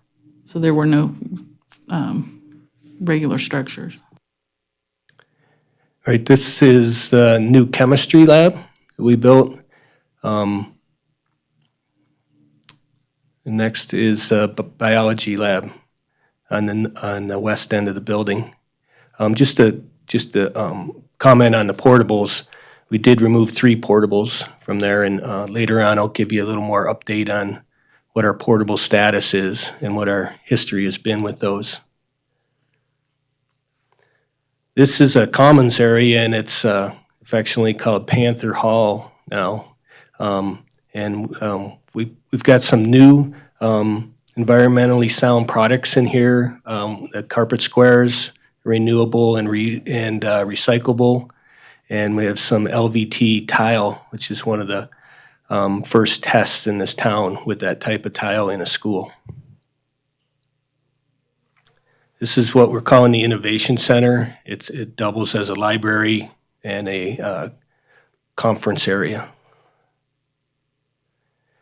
And this was our multi-purpose room. It has a hardwood floor, half a basketball court in it.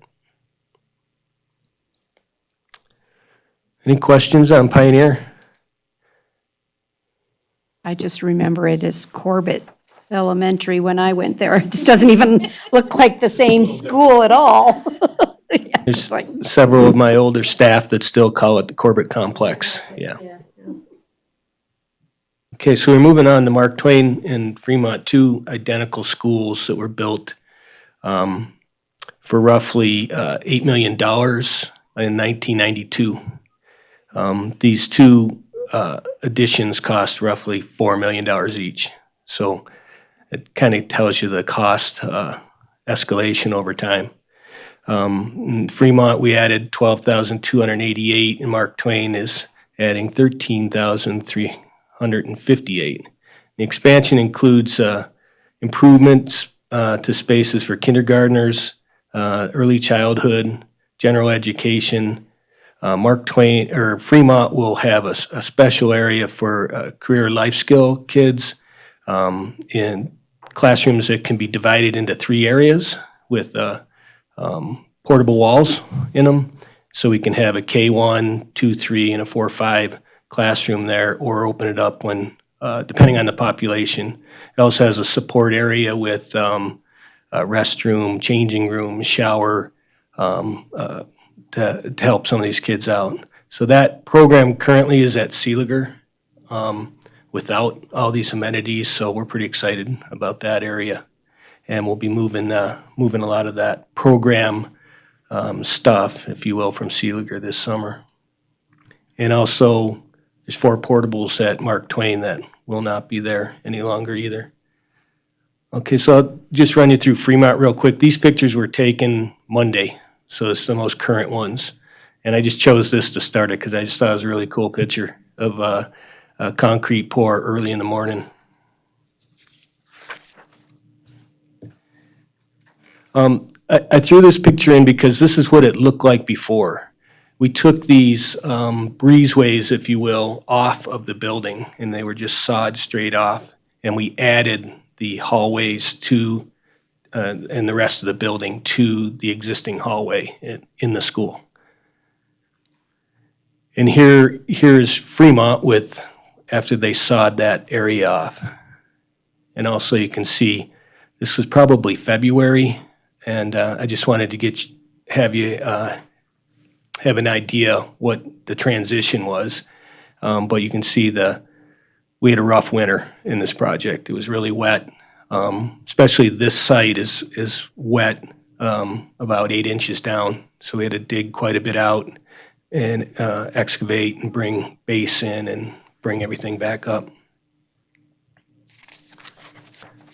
The aerial view of all 3 wings with the breezeways gone, starting to dry out a little bit. And this is the new, this is the yellow wing, which is the west side of the building. And that's actually where the CLS suite will be. Red wing, single center hallway to the school. And then the far blue wing right against Lampa's property over there. So I took this picture to show you the connection. That's the original outside wall where it was cut off. The roof was cut off. And here's what the connection looks like. And you can see we're going to have polished concrete in those hallways there. And that'll actually create kind of a little bit of a quad area there, an open area that might be used for other educational purposes. Exterior with the overhang for the center wing. We originally had clear story in this and higher roof, which was value unengineered out, I guess you'd call it. So. And this is currently one of the classrooms, and it shows some of the lighting that we were able to put in. And then Mark Twain, this is Mr. Stokes' favorite picture, so I had to put that in. It shows the work we did there, taking off the breezeways on the end. And then this is another aerial picture from that area, and kind of highlights the solar farm that we have there, the array. We have a 130 kilowatt system there, and up on the right, up in the top corner there, you can see 2 of those portables that we will save just in case. The other 2 portables on site are in pretty bad shape, and they'll be going away. So just a little bit of stats on portables. So we added over 13,000 square feet to this building, but we removed 7,000 square feet of portables. The idea was to remove portables, but we did add a couple more classrooms there. In 2009, we had 27 portables and 44,000 square feet of portable space. Next week, we'll have 4 portables on our campuses and 6,500 square feet. Well done. So two of those portables are on schools, and they're due to leave too. They're in pretty bad shape. The other two portables, one's at transportation. It's a good portable we use for the driver's lounge, and the other one is where our student-based health center is in McKinney-Vento behind Gleason Professional Development. And those were remodeled and are in real good shape. So it's been quite a project over the years, 10 years. Another picture I threw in because I thought it was pretty neat, though, this concrete pour here. And a lot of concrete went into this project. This is one of the wings, and it's faced with some plywood right now, but that be metal that'll be over top of that, which is a bit of an architectural piece to it, but we couldn't just take everything away. Again, this is the center wing at that school, exactly the same as the other one. In the end of that wing, there'll be restrooms there, be hydration station for bottle filling, and also a lot of the tech server room and HVAC closet, those kind of things on the end too.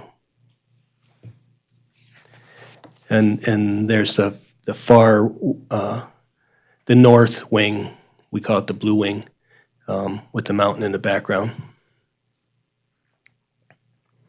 This is a picture of the hallway, and I had this one in here because it shows how the design of going into that room is exactly the same as the rest of the hallway. So we built it so that it would be continuous. The only thing different is one's carpeted, one's polished concrete, but eventually that carpet will come out and the rest of it when we need to replace it, and we can keep the concrete.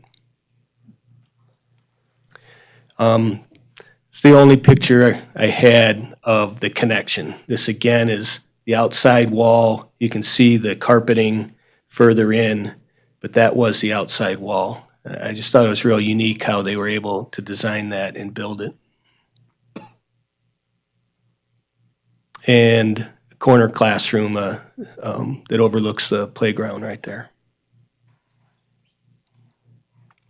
That's all I have for you. If you have any questions or comments or. Any questions, Stacy? Who is your architect? The architect was Van Wert Bugatti on this. They were the original architects when Shaheen was with them back in the day. Yeah. I will give Darren Berger credit for, he was the Pioneer High School Yeah. architect. Mark, Joe? with the new additions, with the security upgrades we did with the cameras and whatnot a few years back, is this new square footage covered by that security, or do we have to purchase new cameras, or are we moving in that direction at all? We added a couple cameras and we moved a couple around. So it wasn't a total redo. It was more of an addition. Anyone else? Well done. Thank you. Tell us about the award you won. Oh, Come on. Mayor, please. I didn't win the award, the school district won an award. And recently we won the Reno Green Building Award for regional excellence. It was the first one they've given out for 9 of our 10 schools being Energy Star rated at over 93 grade. So with the new addition of Pioneer, we're going to work on them next, get 100%, because AJ said I had to. Well, we appreciate all the work that you've done for us, and especially in that energy field. I think we had the most solar panels per school or something. At one time, our city, I think, had the most per citizen. Yeah. Good work. Thank you, Mark. Moving on to number 10, presentation and discussion on virtual reality VR collaborative project between the Carson City Library and the Carson City School District. Mr. Reinhardt. Hi, everyone. My name is Ermal. I'm from the Carson City Library, and I'm here to talk to you today about Libraries Equal Education, a partnership that we did with the Carson High School.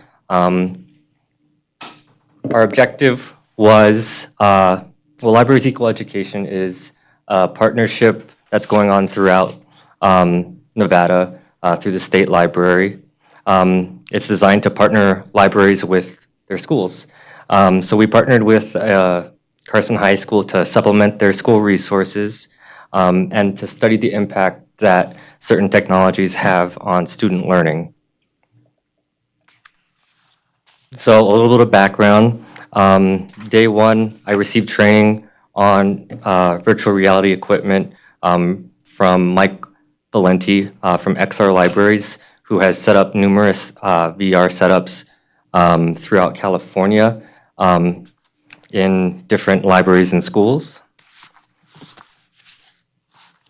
And we received additional training in August at the Nevada State Library and Archives, and some very awesome community members came to help us, and we have one present with us right now.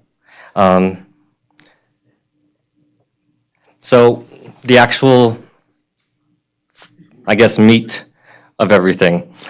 So in September, we first took our virtual reality set to the Carson High School.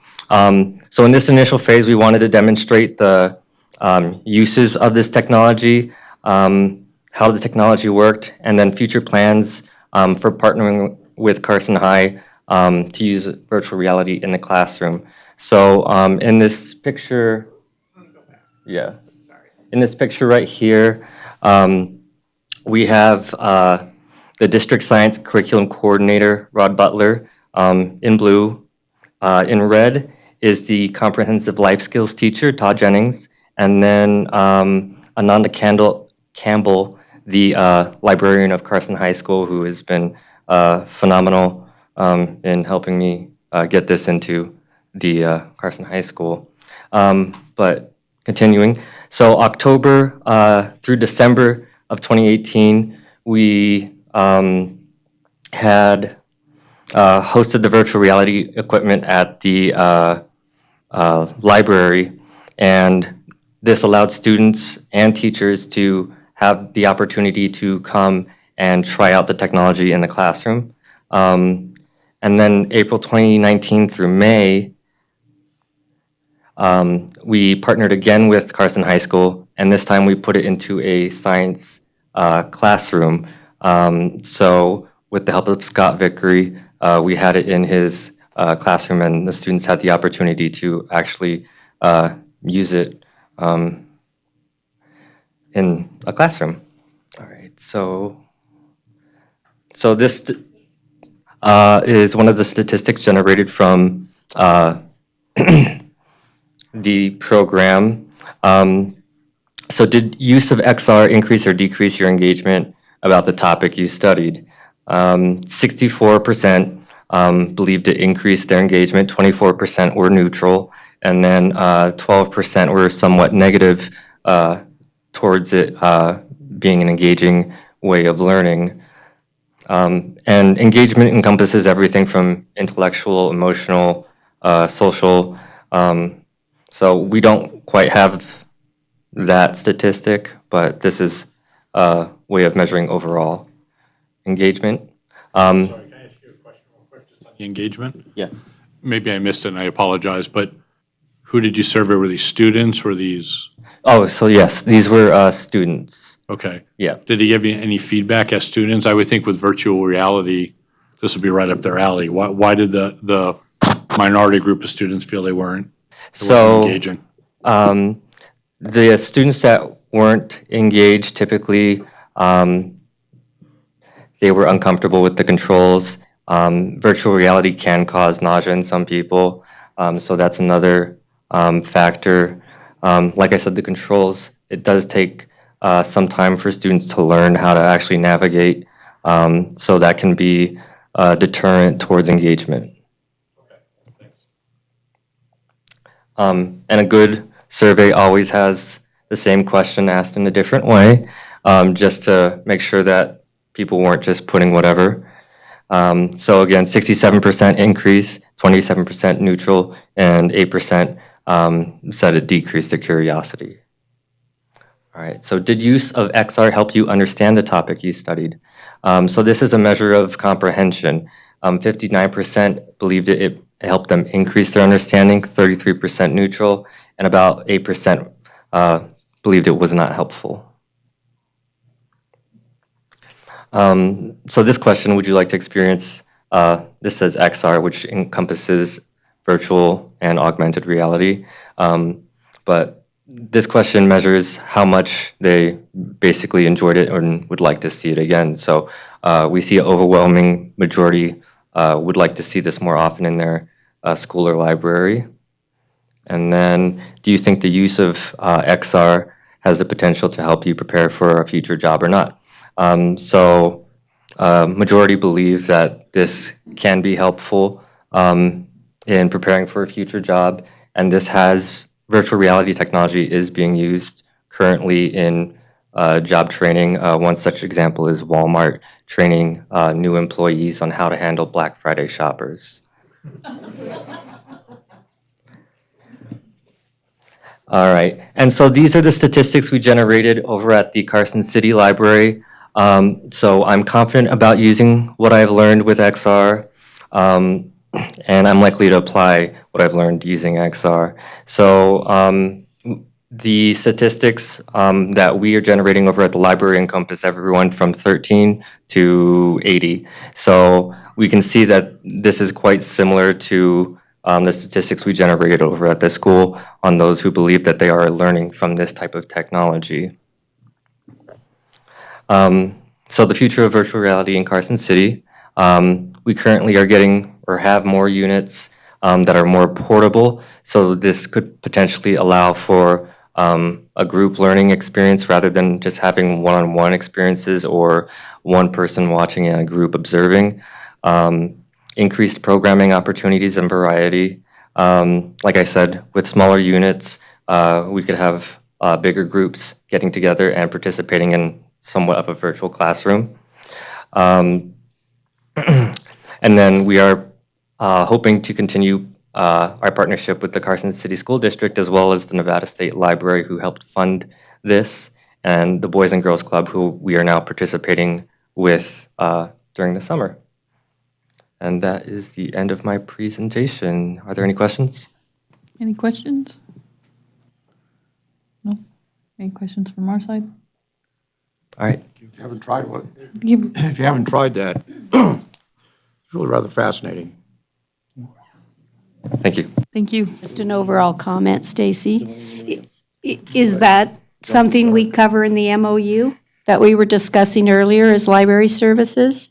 You know, I was wondering that the Back same and thing forth. because, you know, we've been lucky enough to have the library do some parent conferences, and we've had better turnout for parent conferences at the library than sometimes we've actually had at the schools, so. Yeah, and with the I think that's- digitorium and the other stuff, it's just a Might be something. thought to add more work to your already heavy workload. And actually, I had talked to Jennifer briefly, and it's a good, that's just reinforcing that, yeah, there are more facilities involved in the partnership, and we're glad to be a part of that and keep that flexibility going too.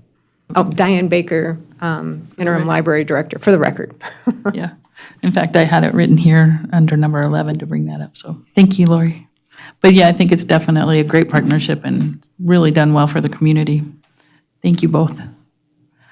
Moving on to number 11, discussion and possible action to determine agenda items, meeting times, dates for future joint meetings of the Board of Supervisors and the Carson City School District for trustees for possible action.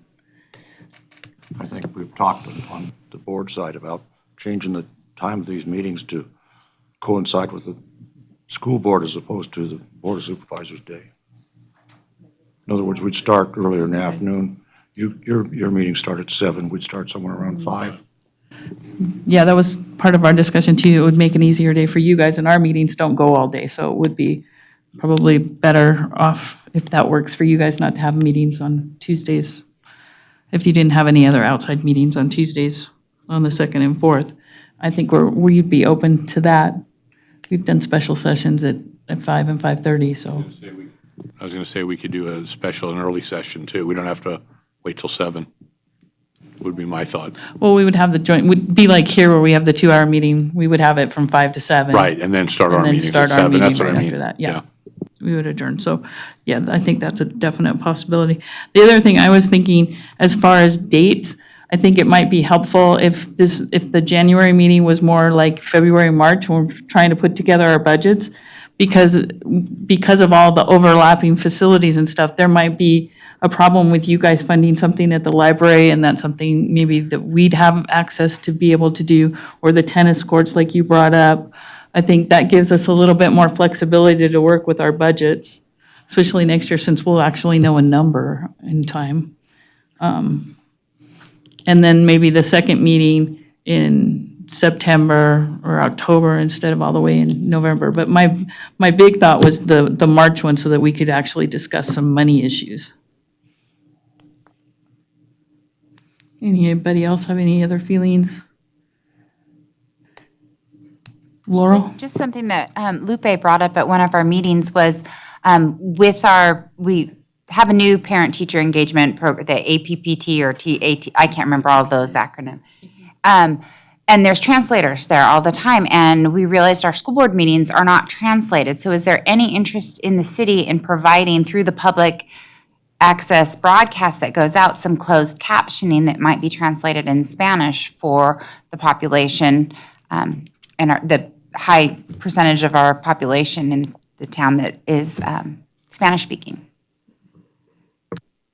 So that was another thing. Yeah, we didn't really have an understanding of a cost associated with that, but we thought as a concept, we find when we have meetings and we're trying to bring people in, I mean, if anybody's ever traveled overseas to a country that doesn't speak English, you tend not to, you're limited in what you can do, and our parents are no different. A lot of them want to be engaged, but they can't follow the meetings. They can't follow along as quickly. So it seems like closed captioning could be something that could be done. I just don't know what goes into setting it up and what such a cost would be.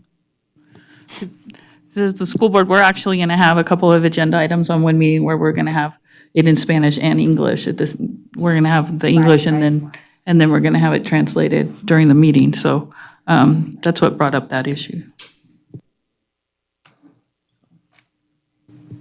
Lupe? I think this would be very educational for our Spanish speakers. The topics that are discussed at these meetings and at the school board meetings are, topics that our families in our community could benefit from so much.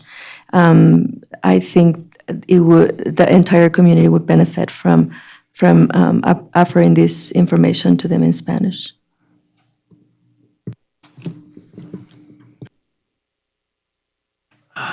Sounds like a good proposal, but I think a cost needs to be associated with it before we can get anywhere. Right, and that's why we're putting it under maybe an agenda item so that we can look at those costs. And there might be outside sourcing that we could get because of the thing that we're trying to bring to the table. Anybody else? And then, as always, if you guys think of something, you guys will give it to the manager, we'll give it to Stokes, and we'll go from there. But I have to tell you, I do enjoy these meetings. I like the discussion that we have, even though we haven't been able to really get some meaty issues going. But I think it's always been beneficial for us and the community to have these face-to-face meetings. Okay. Seeing no other discussion, moving on to number 12, public comment. Again, comments may be made by members of the public on any matters within the authority of either board. Although members of the board may respond to questions and discuss issues raised during public comment, no action may be taken on such matters until the matter is placed on an agenda for the action of the meeting of the board. In making public comment, speakers are asked to sign in, speak into the microphone at the table, identify themselves for the record, and respect a 3-minute time limit imposed, and simply not repeat comments made by others. Is there any public comment at this time? Seeing none, I'd like to thank you all for coming, and we will see you at the next meeting. We are adjourned.